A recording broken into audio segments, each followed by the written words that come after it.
দিদি তুই কখন এলি? এই তো কিছুক্ষণ আগে এলাম। তুই কোথায় ছিলিস? তোকে তো দেখতে পাইনি এসে থেকে। আরে আমি একটু এই কোর্টে গেছিলাম, এই জমিটা একটু রেজিস্ট্রির ব্যাপারে, বুঝতে পারলি?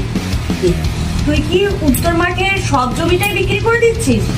আরে উত্তর মাঠের সব জমিটাই বিক্রি করে দিচ্ছি।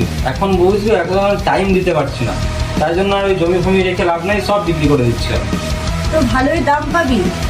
তবে শোন, যা করবি কর, ওই জমিটা সব বিক্রি করলো তার অর্ধেকটা ভাগ কিন্তু আমার চাই। তুই বললি তুই জমির ভাগ নিবি? বাবার বাড়ির জমি তুই ভাগ নিবি? তুই চলে গেছিস শ্বশুর বাড়িতে, এখন তুই আমাদের এখানে একটা ভাগ নিবি? তুই অত উত্তেজিত হচ্ছিস কেন? এটা আমারও বাবার বাড়ি। তোর যেমন এখানে অধিকার আছে, তেমনি তার সমান আমারও অধিকার আছে। তুই যা যা বিক্রি করবি তার অর্ধেকটা আমিও পাবো। আর যদি তুই আমাকে অর্ধেকটা না দিস না, তাহলে আমি ওই জমির রেজিস্ট্রির সময় সাইন করবো না।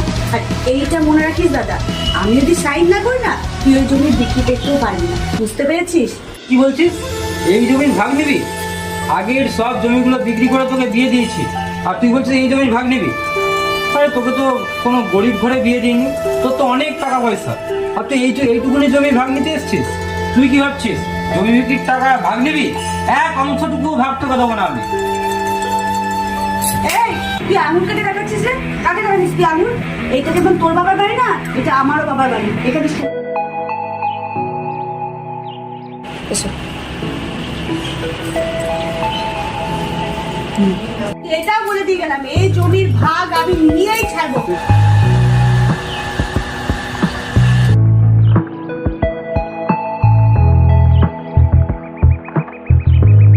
তুই এখনই বেরিয়ে যা এখান থেকে। শোন দাদা, দেখ, বেশি তোকে অনেক গলাবাজি টাকা করবি পয়সা না। বাড়িতে আমি বিয়ে দিয়েছি, এখন এসে তুই ঝামেলা করতে এসেছিস আমার সাথে? আমি বেরোবো না। তোকে কি বললাম? তোকে যেতে বললাম না, তুই চলে যা। তুই বেরিয়ে যা। তুই বেরিয়ে যা। আমি বেরোবো না।